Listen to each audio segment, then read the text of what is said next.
topic for today is what you would like to be when you grow up. You in the back with those French birds. What's your name? My name is Snoop. All right, Snoop. What you want to be when you grow up? I want to be a motherfucking hustler. You better ask somebody.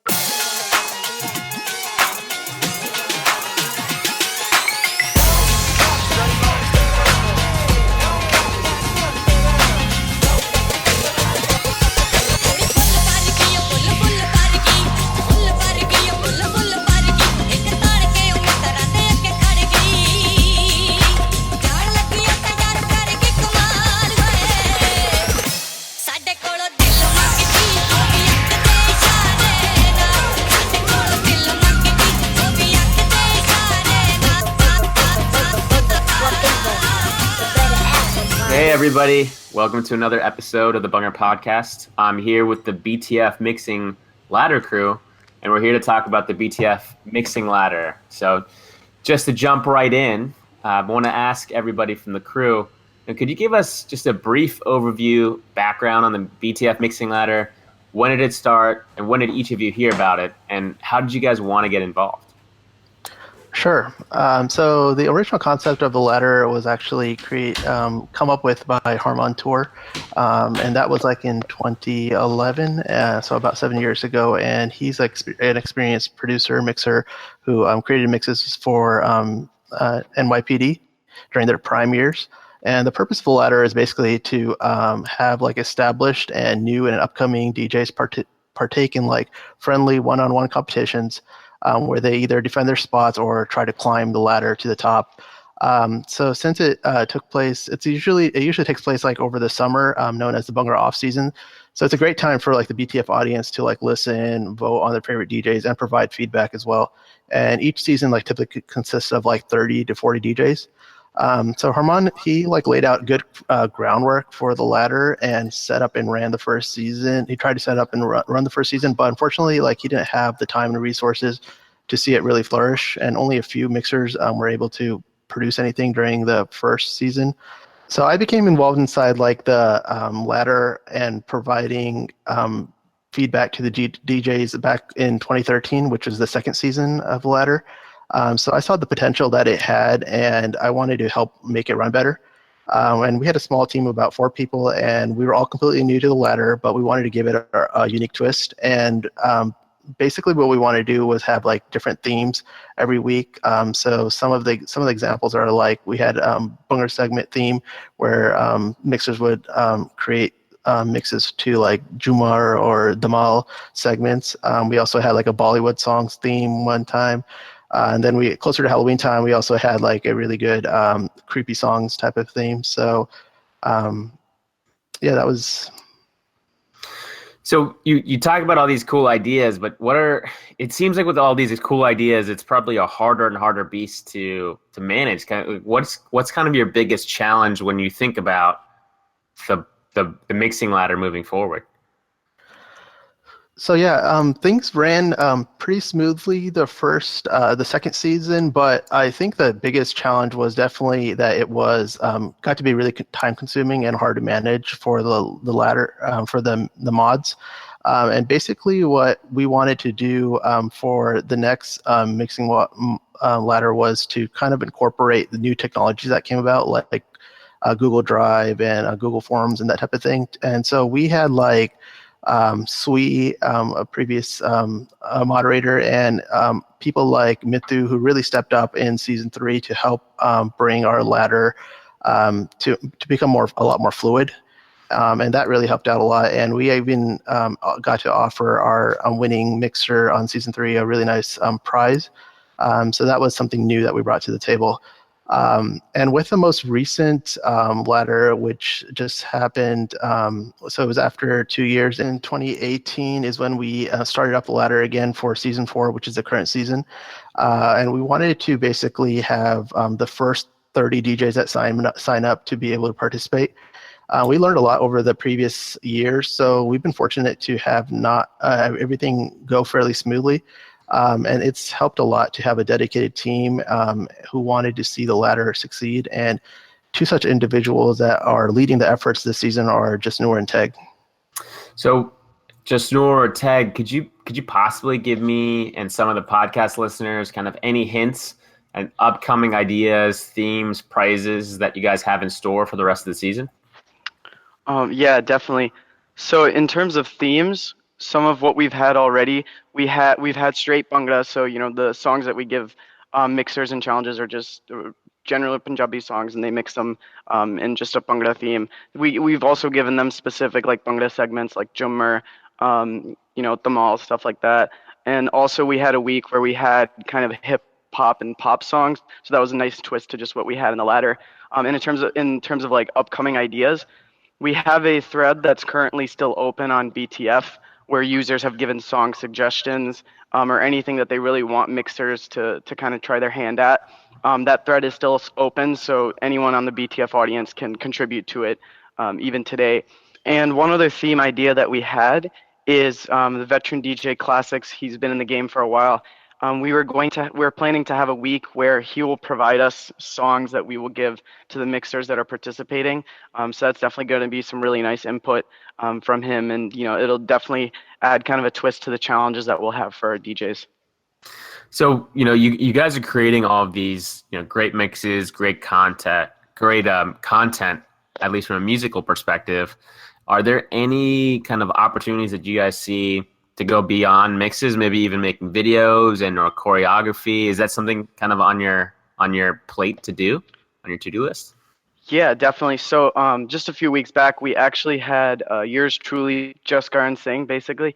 We had our users kind of vote on a winning mix of the week, and this winner was actually Wads. And so what Jaskaran did is he actually made choreography to that winning mix, and it was actually really well done. That's on Instagram and BTF as well. And we are also considering having a few other choreographers, just some that the moderators themselves, we've seen their videos in the past, and we definitely want to feature them and give more of our mixers an opportunity to have their mixes danced to. I'm not going to release too many names yet, just to make sure, some of it's still in the planning stages, but we're definitely looking to feature a mix or two more for the season. So, one of the things is just beyond kind of making mixes. I think one of the biggest things when you think of mixers, when you think of music, what about the loops? Like, where are the dole loops, where are the sog loops, where can I get the best dud loop in the United States, right? So are you guys putting together, like working together, maybe collaborating to potentially maybe put out a sample pack, or is there something that we as maybe mixers can use to better help our music? Yeah, definitely. I mean, the BTF Media Library, that's where a lot of us got started. I'm not sure if those samples are still online, but we are having one of our moderators kind of in the background, Keshav. He's actually working with a couple of other veteran mixers to put together a really expansive sample pack of just a lot of different instruments, a lot of different just folk loops, and those samples that you mentioned into one pack that we're really looking to give to a DJ who's been very prominent, and he's at the top of the rankings, once the end of the season's over. So that's definitely some more incentive for our DJs to continue performing and fight their way to the top of the ladder. So, Teg, can you just please walk me through, one of the things that the circuit is really known for is mixes that kind of reflect the dance or the set that's being made and put on stage. When it comes to the ladder itself, is the quality of DJing kind of improving throughout the ladder? And do you think that the ladder itself is reflective of DJ qualities? So like the actual qualities of that DJ, is it reflective of a certain type of sound that the circuit likes, aka, that Canadian trappy Toronto style? Or do you think it's a little bit of a mix of both? Yeah, I definitely think it's a good mix of both. The Toronto style has been employed, in the past 5-6 years on the circuit, and a lot of DJs have gone that route to make a Toronto sounding mix. But I've really appreciated the quality that has come out from DJs across the board. I'd say it's definitely increased. I think it's because we've gotten a lot of really good feedback from BTF users, whether they're veteran mixers like G Singh and Sangeet, or if they're just very prominent veteran dancers such as you guys, such as I know the Captain of Spartan, or maybe former Captain of Spartan, very oftentimes posts critiques. And I think because of that, the DJs get kind of a good variety of feedback. Kind of one side is production value, the other side is danceability, like how well Captain can put choreo together to it. And I think, so I think it's definitely a great thing. And I'd say that with this time crunch, DJs only have 1 week. I don't know about you guys. If I'm given a week to do something, I'm definitely just going to do it Sunday night. But I think that definitely reflects a lot of the raw talents of each DJ. And I think that's a good reality that a lot of DJs in general have to go through on the circuit, because you never know when the team you're mixing for is going to want a mix next. It can be within the next day, or it can be within the next week, or even within the next month. And whatever it is, chances are you're going to be on a bit of a time crunch at some point making that mix. So I think from a outside perspective, it seems like the quality is really good considering the circumstances. Got it. That makes a lot of sense. Where do you guys think we're headed in terms of, Punjabi music and DJing? We started off, I think the circuit really got introduced to really good Bhangra music through artists like True School, which is an old 90s kind of hip hop kind of vibe, a lot of Nas, a lot of really old school hip hop being, blended in.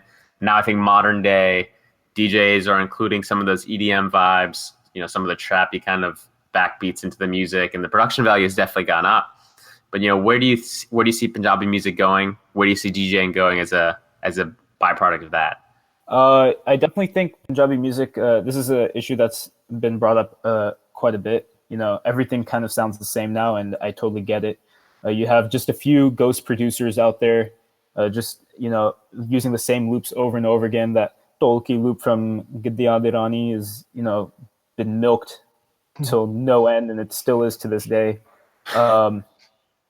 But I think I don't know. There's still a lot of creativity that comes out of the Punjabi music scene, and I particularly have been impressed. Canada has come up recently in the last couple of years. Deep Jandu was dropping a song. I swear it was pretty much every day, like in 2016. And eventually, he stole a lot of beats, and he made a lot of things sound the same. But it put something new on the map, I think. And as long as there's something new, for the most part,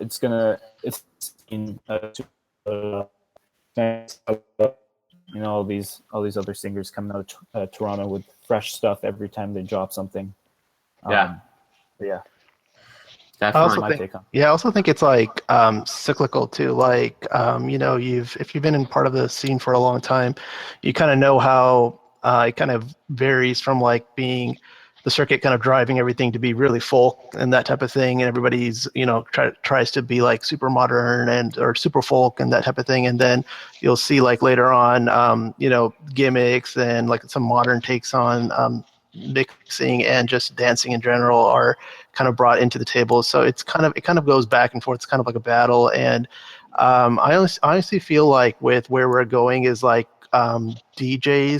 got to the point where DJs are so good that they're able to even produce stuff on their own. So you see that with live folk I guess teams these days. They have their own band that they bring, so we've gotten to the point even with DJs where they're going to start incorporating their own musical instruments into their mixes. That's where I see the circuit headed towards.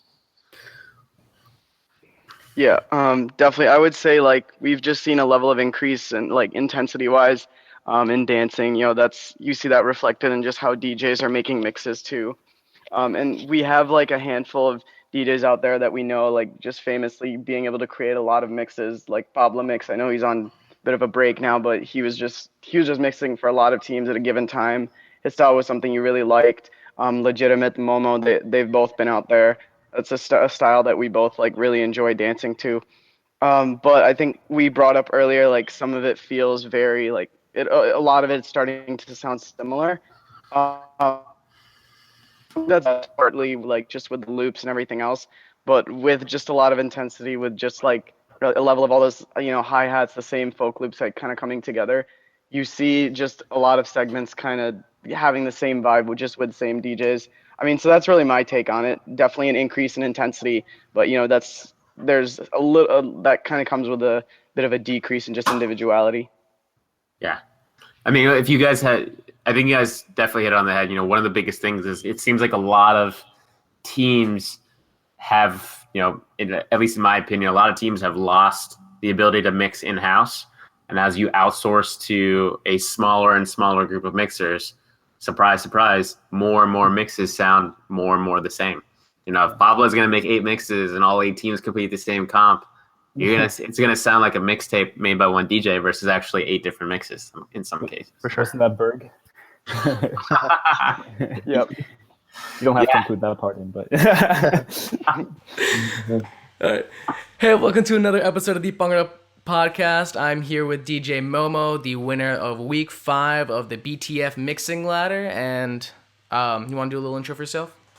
Sure. Yeah. My name's Mohit. I've been in the Bhangra circuit for like maybe 5 years with Cal Bhangra, NSG, and Gabru Gulavarge.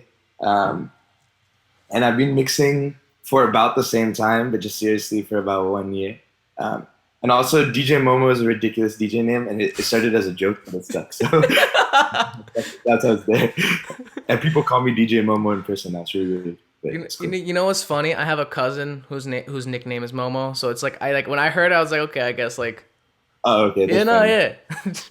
But the name actually started is so random, but like in Berkeley, we had some organization that would throw a Bhangra bash, and I was just like, I kind of learned how to like DJ. Like I had a DJ table, like a set, and they just asked me to like DJ at this Bhangra bash, and like my name is Mohit, so people have been calling me Momo for a while, just kind of ironically, but also as a nickname. And I guess like from then on, like I was DJing, and everyone was like, "Oh wow, look, it's DJ MOMO!" And like literally, that was before I was making mixes, and ever since then, I've been DJ MOMO. Oh, and man. When I started on SoundCloud, I was just Mohit Kohli, but I just had to change my name, like it didn't feel right. No, for sure, man. I mean, it kind of segues nicely to our first question: is how did you get started with mixing? What got you into it in the first place? Yeah, so I mean, when I was like younger on Cal Bhangra, when I was a sophomore in college, my brother Amit, who people might know as Legitimate on SoundCloud, is also a very good mixer. He started making the mixes for Cal, and I was kind of in charge of like being the liaison. So like we would do it together, and we were both really shitty, but then we learned how to do it together, and that's kind of how I started. That's awesome. And so then, what do you think really took you from kind of random shitty mixes, just doing it by yourself, messing around with your brother, to like actually like works that you felt you could actually show to other people without being embarrassed? Well, so I mean, I know you retroactively were embarrassed, but I think what happened is that like we basically just kept making mixes, like trying to figure it out. Like we didn't have anyone teaching us. Like we would definitely ask questions. We kept making things, and also at the same time listening to a lot more mixes, and like finding out who our favorite mixers were. And like every couple months, like every 3 months, we would look back and like be kind of embarrassed by our mixes, but we would understand why we didn't like them and like improve that. It was kind of like an iterative thing that I've been doing for literally like 5 years. Of course, yeah.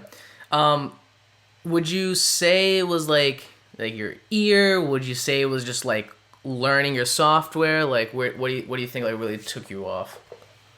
Yeah, man. I've always been doing music, like playing jazz. I played jazz in college. Like, always been doing, so like I feel like I always understood the musicality.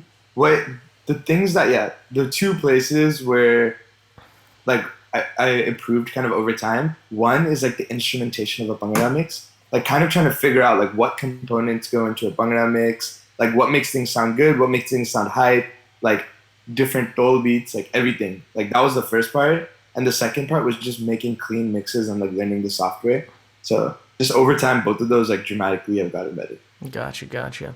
And so, I mean, you said you like jazz. Like, what kind of music do you listen to that you try to incorporate, or like you at least get inspiration from in order to like make mixes? Yeah, so I mean, I listen to a lot of jazz, and because I still actively play, and like that, to this day, I've actually never sampled a jazz song in a Bhangra mix, but I've learned all like the different chord progressions and the theory from that. So I apply a lot of that to my mixes, especially when I'm playing stuff like on keys and everything. But yeah, mostly I listen to like hip hop, neo soul, kind of things in that genre. And like I do a lot of sampling and putting that stuff in mixes.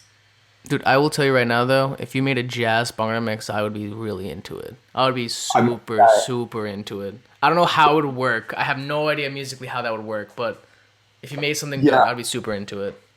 Amit has done some really crazy things in mixes that like went kind of undercover. Like he put the Bee Gees in the mix one time. Oh, really? Like, college, but it's like a mix that's really when we both started, so no one's listened to it. So it's a secret. But we put "Staying Alive" in a mix. But like I think maybe I'll eventually try putting this.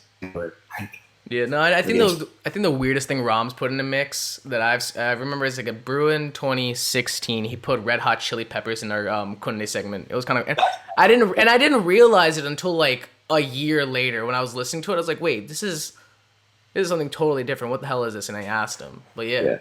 That's awesome. We put Coldplay. I guess that's like the most poppy thing. But yeah, nothing. We've never done anything like too crazy. Mostly hip hop stuff. Gotcha. And then, so what kind of tools do you use? Like what kind of softwares, headphones, speakers? Like what are you using on a daily basis when you're making your mixes? Yeah, so I use the DAW I use is Ableton Live 9. Okay. It's really cool. It's like fully functional. Has everything you need. Kind of a steep learning curve, but it's really good. And on top of that, the tools I use. I mean, like I have a very simple MIDI keyboard.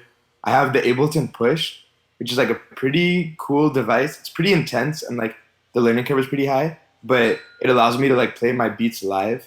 Okay. Because I redo the beat, like I make beats fresh for every single track. Like I just don't. That's I don't awesome. have like Shit, man.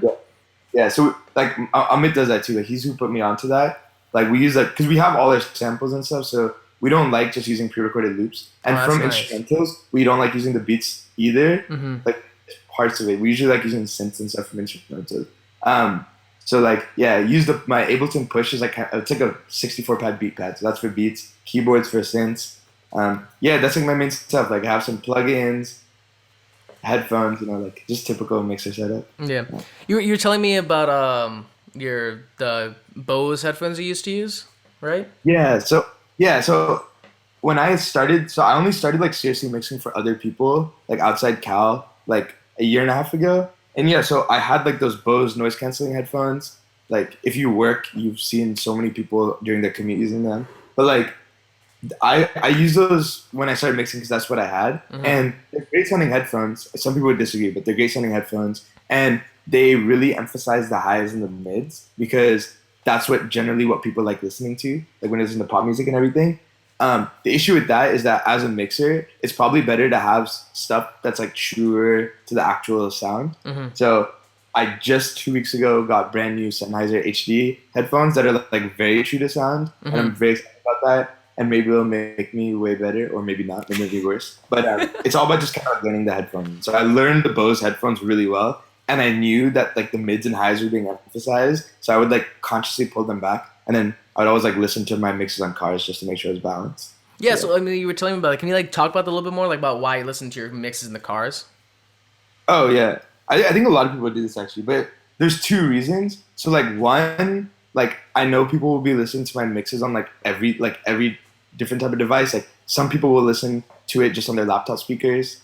Please don't do that.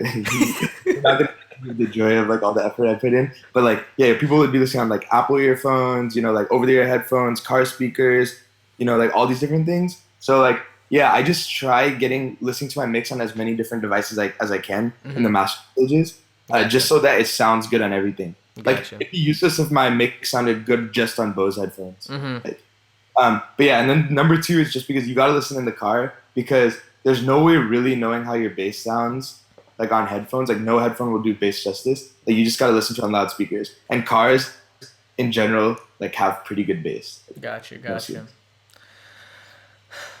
So, to go off mixing, how have you worked with like teams? Like, so to go off a little bit into like actually making your mixes, how do you generally work with teams? Do you Do you like to start from the very beginning? Do you like to just kind of mix stuff at the end? Like, I mean, me and FCB have worked with like plenty of mixers, and some mixers, like, you need to tell them, all right, give me this song, give me this beat, like, you need to tell me what you want exactly, and I'll make something cool off of it. Or some people just like, kind of give me a vibe that you want, and I'll just go with it. Yeah, so I mean, I think it's like really dependent on the team. Like I've done all the entire spectrum. So like definitely, yeah, there's people who will like pick all the songs first, choreo everything, and then just have you mix over their set. There's definitely that. There's also times where people essentially just give you free reign to do whatever you want. Like they'll just basically tell me like, these are my segments, like we've thought of these songs, but you can bring in your own songs. And like, this is kind of the general vibe we want, like just make something dope. So definitely done all of that. There's been a combination of them. I mean, it just really varies team to team. Okay. And like, but what would you like more though? Because I know Ram, what he liked to do. I mean, the benefit of having an in-house mixer was just day one started making the mix with us, and like as we were making choreo, he's like, "Ooh, like I have a song that matches with this perfectly," and would like love to just like go as we go, do it as we go. And some mixers, they just kind of say like pick our song, like we would pick our songs, we would kind of overlap the beats a little bit, we would kind of mix like a very very rough cut, like whatever I can do, and like whatever what do I use, like Adobe Audition, like whatever like stuff I can use. And like where do you like to be in the process when it comes to mixing? Like I mean, definitely I like having as much like creative control as possible. So like, yeah, like I definitely prefer when teams give me a lot of leeway and like kind of let me do the mix as they're also doing choreography. Because that way, like we can both kind of settle on songs that I think are good and they think are good. And we can I can put a lot of creativity. Cause you know, like if somebody has already choreoed a certain amount of counts that are locked in and picked a song, there's only so much I can do. Of course, yeah. I definitely prefer that as much flexibility as possible. But at the same time, like there's teams who have really great song selection, and when I work with them, it's awesome, and like I'm okay with them choreoing first because they pick great songs. So then what, like, and we talked about this a little bit before, but which well-known mixers do you really like to like listen to, be influenced by, get inspiration from? Like what do you think really sets them apart? Right. Yeah, so I mean, yeah, what we talked about before, like in terms of Bhangra mixers, I think probably my favorites, all for very different reasons. Like I really like Classics just because like I love Classics song selection because it's like such a great combination of like things that were like hype at the time plus like old school bangers that like no one's heard of before. And like I just love that those mixes, they just like slap, but like in a different way than mixes slap today. Like today mixes are all pretty trapped out. Yeah. But back then definitely there was so much emphasis on like the tolki, like those 808, like really deep 808s. Like he was the first person to use like really sick impacts on drops. So like I got a lot of inspiration from Classics. I think in terms of cleanliness, like you know, like I think a lot of mixers will tell you like when they're mastering, so it doesn't even have to be a Bhangra mix, but you listen to a reference track to try getting your like everything kind of sounding similar. So like I definitely use G-Sing a lot in terms of like referencing his mixes when I'm mastering. Just like he's like very clean, like he's got the whole cleanliness thing going. And in terms of creativity, like Legitimate, my brother, like he has some of the best creativity in the game. So like I get a lot of ideas from the way he does his layering and like the way he does drums. And he's one of the few people I know in terms of Bhangra mixers who hand plays their drums because he doesn't believe in like making like quantized loops and putting them together. So that's cool. Like, yeah. So those are the Bhangra mixers. Like a lot of inspiration from them. Yeah. And then in terms of other producers mixers, like outside Bhangra team mixing, I mean like True School for Bhangra originals, like True School. No, facts. Yeah. He's the GOAT for sure. Like he has that whole old school hip hop vibe, like super cool. And in terms of hip hop, like Mike Will made it, definitely my favorite. He just puts out bangers, and they're like every single one is so different. Like if any, I know everyone's heard like the Damn album by Kendrick, of course, and everyone's heard DNA, obviously. But if you get the opportunity, you should go on SoundCloud and just because Mike Will made it post his instrumentals. Yeah, you should look at the DNA instrumental. Just listen to it by itself. Oh, it's unreal. You know what you should listen to? There's this YouTube channel. I'll send you the link. But I think it's called Bandcamp, and they will go through an album and they will just like put every single instrumental like in the song and then like in the actual like original song. I'm just like, for me, I love listening to that because it's like, how the fuck did you take this and make it into this like amazing song? Oh, it's insane. Yeah, I mean, I love those. I love seeing like really creative sampling and all that stuff. Like, yeah, like I mean, I look. There's such a broad variety, but yeah, like Kanye is amazing at sampling. There's like so much to learn. Yeah. You know, like everyone, and yeah, so much inspiration. It's like all over the board. Yeah. And then, so this is a question I've been asked, but like, how do you keep up with the Punjabi music industry? Like, how do you, like, there's no Punjabi iTunes where you can just kind of like look at the top 50 or like, I mean, like where do you get your songs, old and new? Right. I mean, yeah, it's a great question. There's like no single source of truth for sure. I wish there was. It'd be lit. If someone wants to make a new startup. But I think really for me, it's just like for new songs, I always find through like listen to SoundCloud mega mixes when I'm at work, you know, like Punjabi events, like going to weddings, like parties, all that stuff. Like DJs are always playing whatever's like, that's their jobs. They're always playing like newest stuff. Like having a lot of friends who listen to Punjabi music, like where you guys send each other songs, like that's kind of how I listen to the new stuff. Because yeah, otherwise it's really hard to find. I mean, you could go on YouTube and you could go to like T-Series, Up and Up Punjab. Like you can look at the channels, but you'll miss out on so much of the especially like if you're looking for songs that you want to use for Bhangra mixes. Mm-hmm. A lot of that is like singers who maybe aren't as mainstream as like Sidhu Moosewala or Diljit. Like they'll be like the second tier famous singers. And from that, like, yeah, you just gotta like network your songs, like share your songs, have people share songs with you. Definitely go on SoundCloud, like listen to those like 30 minute SoundCloud mega mixes that people do monthly. I listen to like all of those.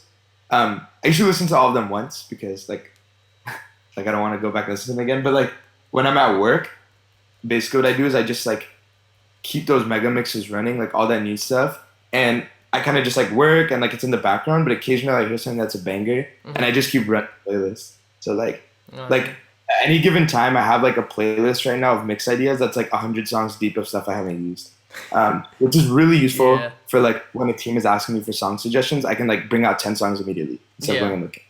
Yeah. And then I mean, last thing before we head out, like what advice would you give to other DJs that are starting to make mixes?